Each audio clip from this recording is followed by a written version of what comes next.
कुछ लोग नए नए प्रयोग के जरिए न सिर्फ पैसा कमाते हैं बल्कि दूसरे लोगों के मार्गदर्शन भी बन जाते हैं। तमाम किसान नर्सरी को घाटे का सौदा बताने से नहीं चूकते, लेकिन इनके बीच जो प्रगतिशील किसान होते हैं वो बंजर मिट्टी में भी सोना उगाने का साहस रखते हैं। झारखंड जिला रांची के ऐसे ही दो दोस्त अनूप कुमार और सुनील कुमार नर्सरी में फूल और फलों के साथ अन्य शोभाकारी पौधा तैयार कर बेचते हैं, जिससे यह दोनों ही प्रति वर्ष लाखों की आमदनी कमाते हैं। तो आइए जानते हैं इनकी सफलता की कहानी।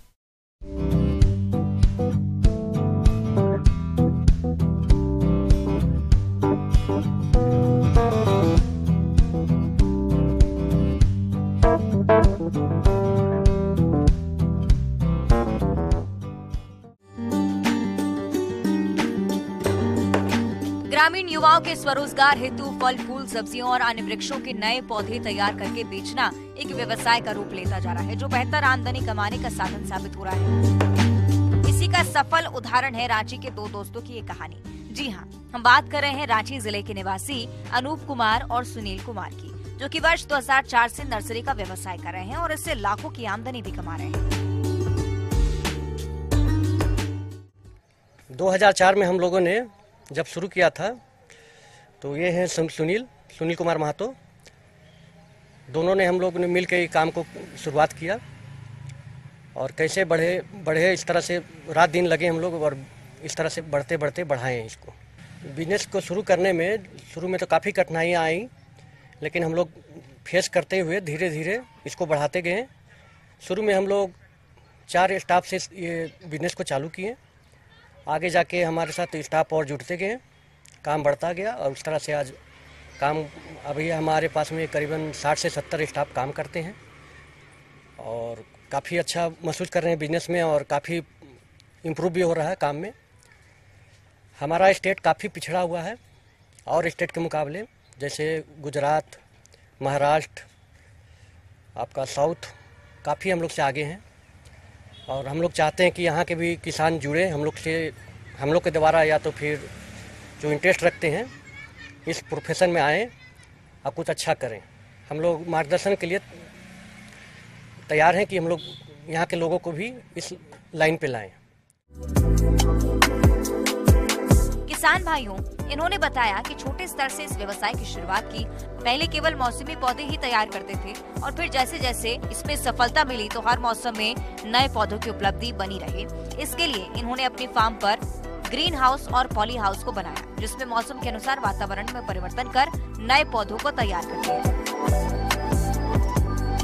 किसान भाइयों, इन्होंने बताया कि ये कई फूल और फलों के पौधों को बडिंग, कटिंग और ग्राफ्टिंग विधि से तैयार करते हैं। कई पौधों को बीजों द्वारा सीधे प्रोट्रे और पॉलिथीन बैग में बुवाई कर नए पौधे तैयार करते हैं।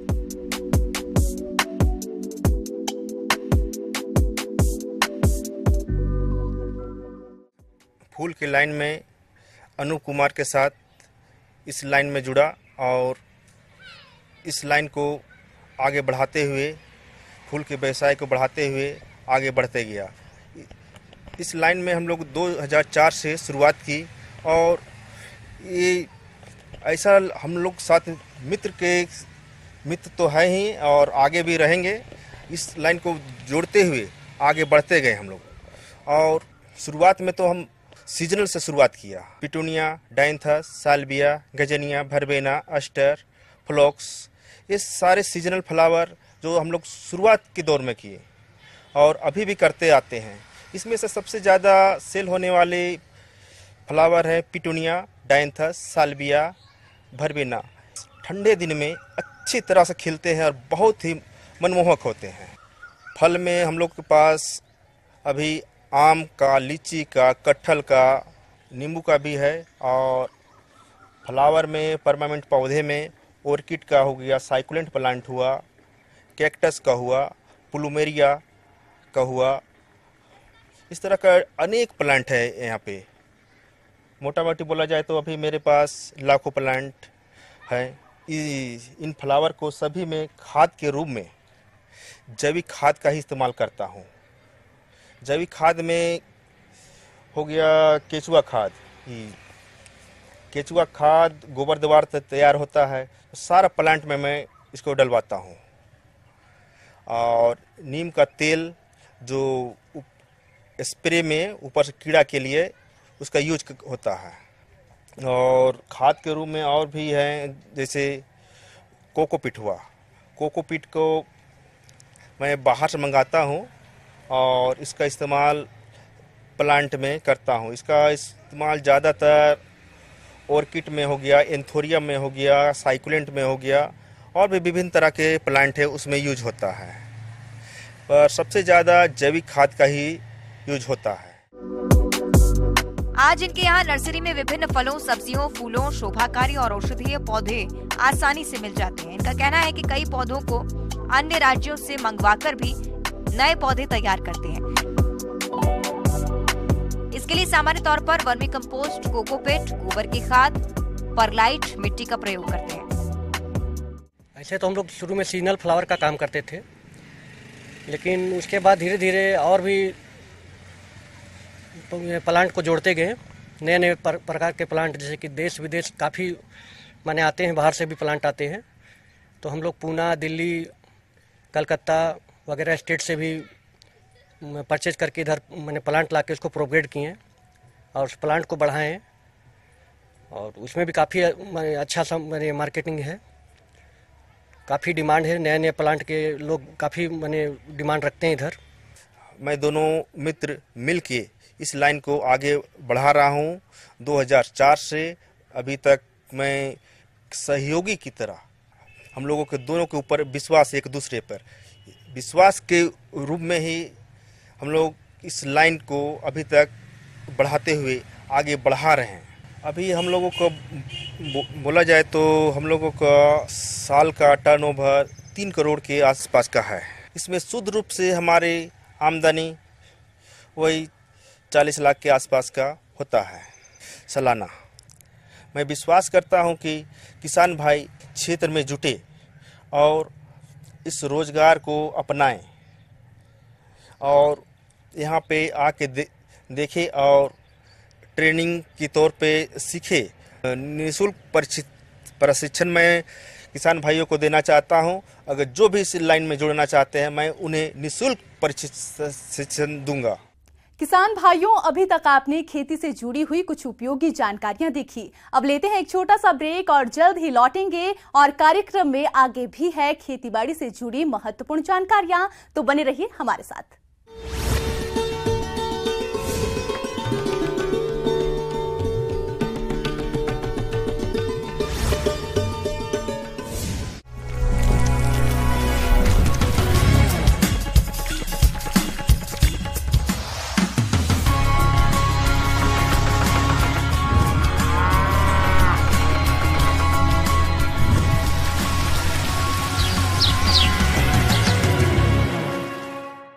ब्रेक के बाद आप सभी दर्शकों का अन्नदाता में स्वागत है। तो चलिए अब रुख करते हैं अगली कड़ी की ओर।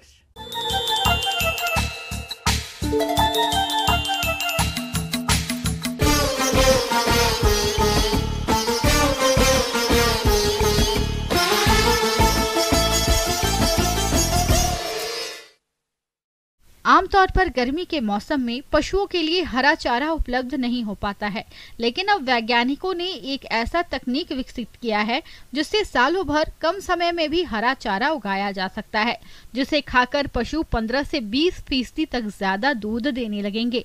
इस तकनीक को हाइड्रोपोनिक्स कहते हैं। इसे अपनाकर कम लागत में पौष्टिक हरा चारा तैयार किया जा सकता है। तो चलिए इस बारे में जानते हैं इस खास रिपोर्ट में।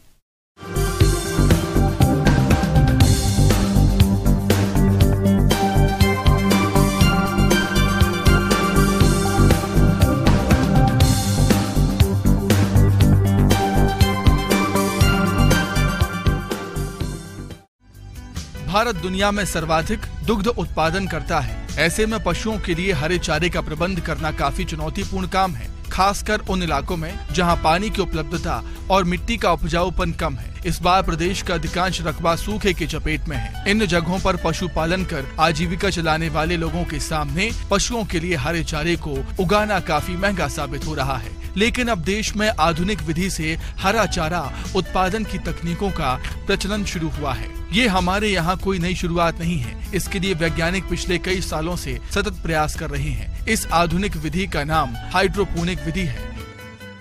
हाइड्रोपोनिक तकनीकी एक ऐसी विधा है जिसमें मिट्टी की कोई आवश्यकता नहीं होती है, अर्थात मृदा विहीन फसलोत्पादन को ही हाइड्रोपोनिक तकनीकी कहा जाता है। जैसा कि हम ये भी जानते हैं कि हमारे बिहार राज्य सहित पूरे देश में कृषि के साथ साथ पशुपालन भी एक दूसरा बड़ा व्यवसाय है। तो इस तरह कह सकते हैं कि हम पशुपालन को अच्छा मजबूत बनाने के लिए आधुनिक ये तकनीकी, जिसको हम हाइड्रोपोनिक तकनीकी कह रहे हैं, इसके माध्यम से हरा चारा उगा करके हम उसके जीविक उत्थान के लिए हम इसको आगे लेके जा सकते हैं।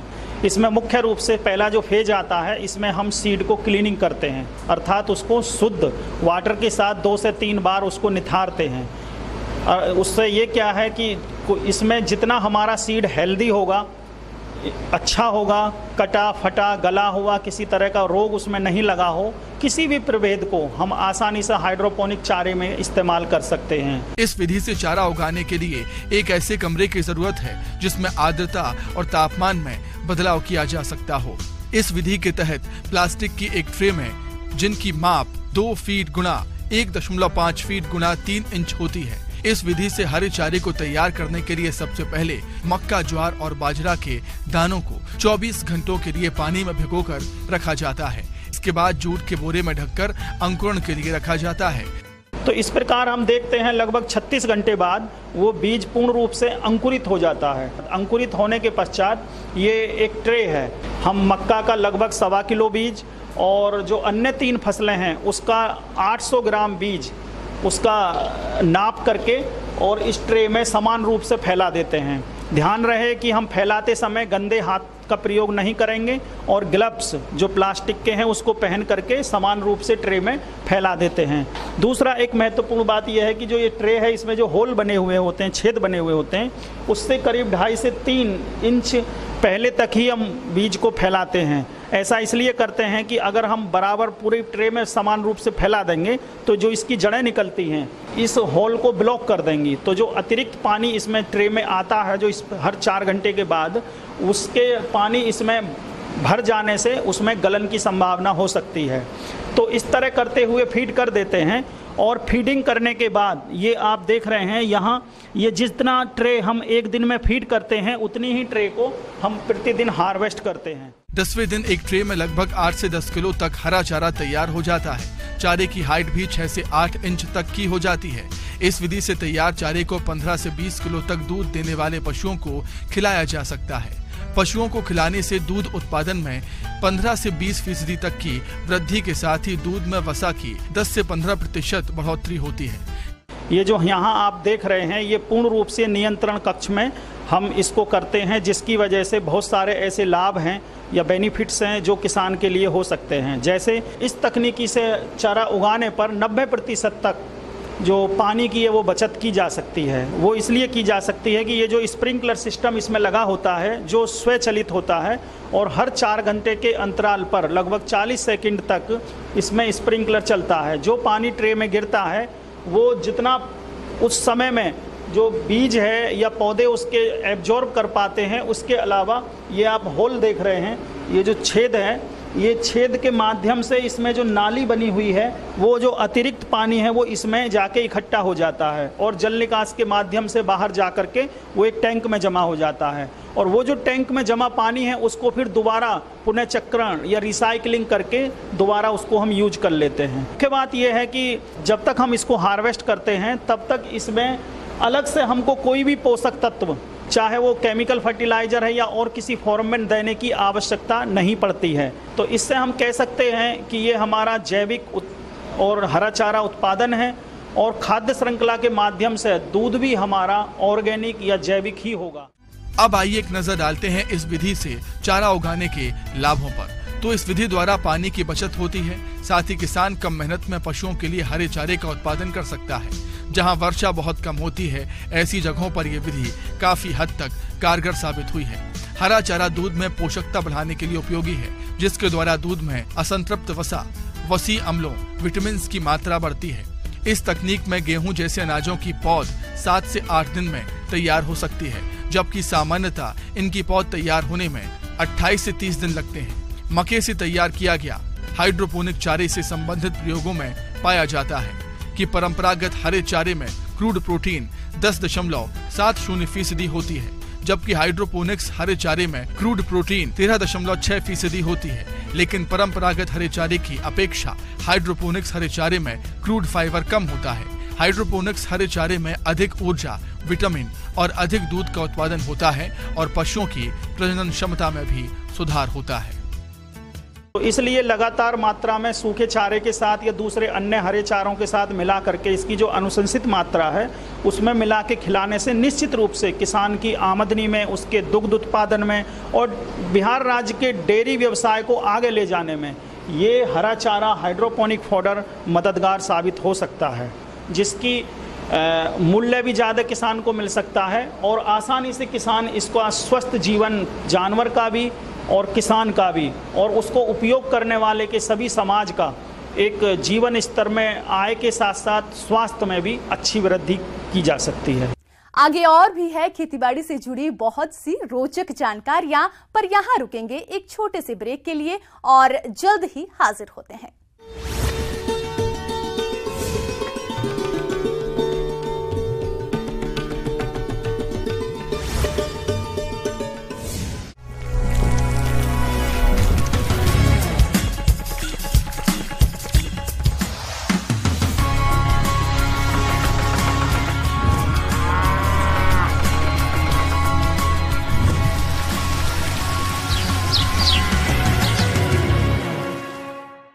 ब्रेक के बाद एक बार फिर से आप सभी दर्शकों का अन्नदाता कार्यक्रम में स्वागत है। बढ़ते हैं अगली प्रस्तुति की ओर।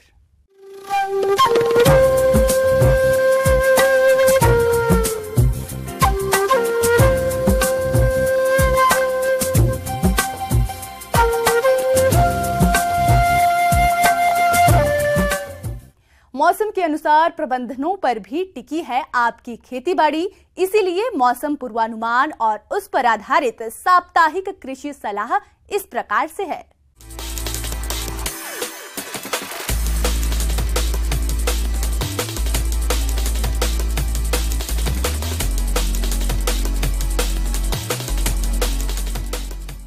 ग्रामीण कृषि मौसम सेवा, भारत मौसम विज्ञान विभाग, बिरसा कृषि विश्वविद्यालय कांके रांची द्वारा भेजे गए मौसम पूर्वानुमान रिपोर्ट के आधार पर झारखंड के किसानों को सलाह दी जाती है कि इन क्षेत्रों में आने वाले दिनों में तापमान में बढ़ोतरी की संभावना है।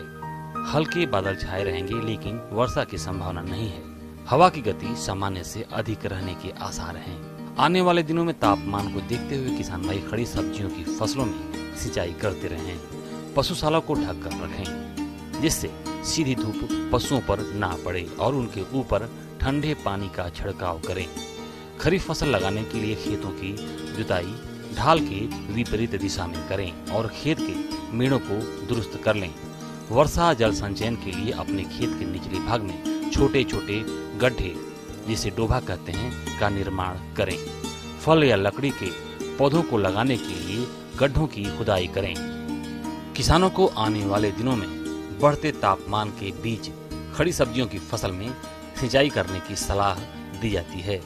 साथ ही साथ किसान भाई किसी भी तरह का छिड़काव साफ एवं शांत मौसम को देखकर ही करें। जो किसान भाई मक्के की फसल लगाना चाहते हैं वे पहली गहरी जुताई के बाद हल से 2 से 3 बार जुताई कर अंतिम तैयारी के समय 5 टन सड़ी हुई गोबर की खाद प्रति एकड़ की दर से मिट्टी में अच्छी तरह से मिला दें। अम्लीयता कम करने के लिए 1 से 1.5 कुंतल चूना प्रति एकड़ की दर से कतार में डालकर मिट्टी में मिला दें। फिर बीज को कतार में डालकर अच्छी तरह से ढक दें। बुआई से पहले बीजों का उपचार करें। बीमारी, दीमक या धड़ छेदक कीट से बचने के लिए कार्बेंडाजिम 50 WP की 2 ग्राम मात्रा और उसके बाद क्लोरोपाइरिफास 20 EC की 5 मिलीलीटर मात्रा प्रति किलोग्राम बीज की दर से बीज उपचार करें। अरहर की बुआई के लिए खेत की तैयारी करें। बीज किसी प्रमाणित स्रोत से ही खरीदें। बीजों को बोने से पहले अरहर के लिए उपयुक्त राइजोबियम और फास्फोरस के घुलनशील बैक्टीरिया से उपचार कर लें। और अच्छे अंकुरण के लिए खेत में पर्याप्त नमी होनी आवश्यक है। अरहर की उन्नत किस्मों में LRG 41, बिरसा अरहर 1, नरेंद्र अरहर 1 एवं नरेंद्र अरहर 2, बहार ICPH 2671, इनमें से किसी एक किस्म का चुनाव करें। धान के लिए भूमि तैयार करें और उन्नत किस्मों के बीज का प्रबंध करें। धान का बिचड़ा तैयार करने के लिए उन्नत किस्में इस प्रकार से हैं। ऊंची भूमि के लिए बिरसा विकास धान 109, बिरसा विकास धान 110, बिरसा विकास धान 111, बिरसा धान 108 एवं वंदना का चयन करें। मध्याह्न भूमि हेतु सहभागी धान IR 36, IR 64, ललाट, नवीन, बिरसामती का चयन करें। निचली भूमि हेतु राजश्री, सुवर्णा, संभा मसूरी का प्रयोग करें। बीजों की बुआई से पहले फफूंदनाशक कार्बेंडाजिम 2 ग्राम प्रति किलोग्राम बीज की दर से बीज उपचार अवश्य कर लें। पिछले दिनों हुई बारिश का लाभ उठाते हुए मवेशियों के लिए चारा फसलों जैसे नेपियर घास की बुआई करें। नेपियर घास की उन्नत किस्मों में IGFRI 6, IGFRI 10, बरसीम बरदान का चयन करें। मक्का की उन्नत किस्मों में अफ्रीकन टाल का चयन करें। लोबिया में बंडिल लोबिया 1, बंडिल लोबिया 2 इत्यादि में से किसी एक का चयन कर बुआई कर सकते हैं। बीज दर हेतु नेपियर 1200 स्लिप, बरसीम 12 किलोग्राम, मक्का 12 किलोग्राम एवं लोबिया 16 किलोग्राम प्रति एकड़ की दर से लें। खाद के लिए FIM 4 टन प्रति एकड़ डालें। इसके अलावा नाइट्रोजन 40 से 60 किलोग्राम, पोटास 16 से 24 किलोग्राम प्रति एकड़ की दर से डालें।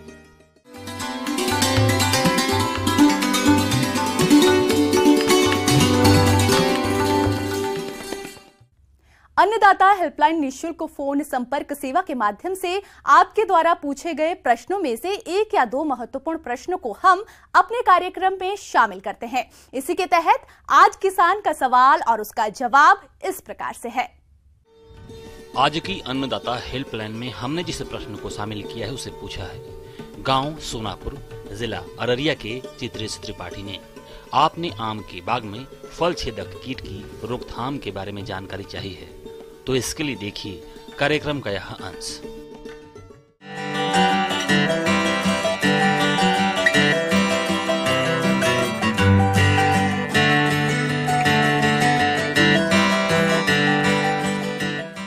आज का जो कृषि अंक है इसमें हम आम में जो अभी प्रबंधन की बात है, कीट प्रबंधन की बात है, किस प्रकार से करना है उस पर चर्चा करेंगे।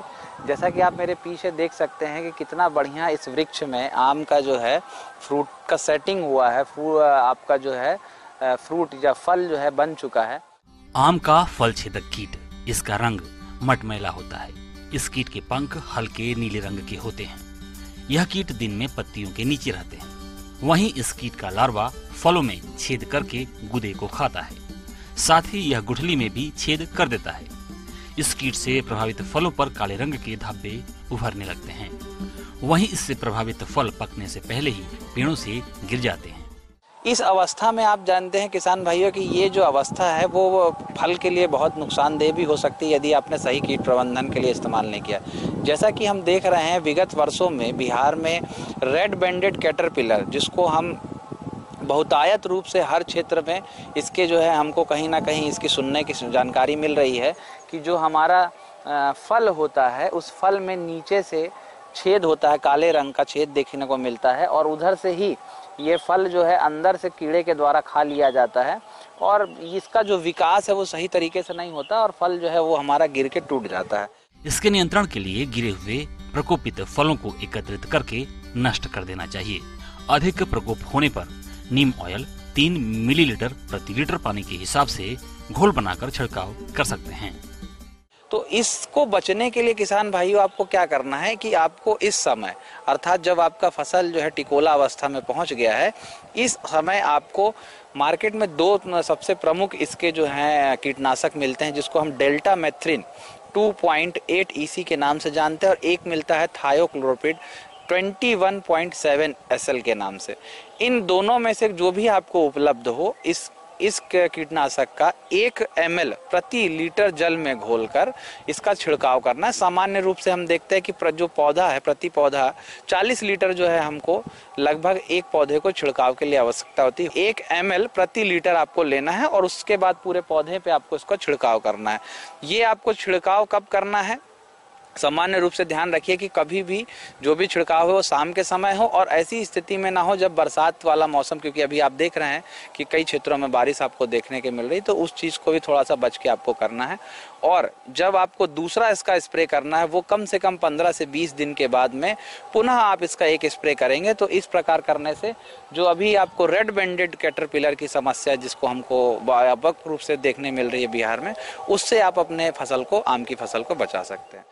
किसान भाइयों, अन्नदाता आपकी सेवा के लिए संकल्परत है। कृषि संबंधित समस्या और सुझावों के लिए आप हमें इस पते पर संपर्क कर सकते हैं। प्रोड्यूसर अन्नदाता, news 18 Bihar Jharkhand, Ramoji film city Hyderabad 501512। साथ ही आप हमें ईमेल भी कर सकते हैं। हमारा ईमेल है p18annadatabihar@nw18.com। इसके अलावा आप हमें निशुल्क हेल्पलाइन नंबर 180088926163 पर सोमवार से शनिवार सुबह 10 से शाम 4 बजे के बीच संपर्क कर सकते हैं।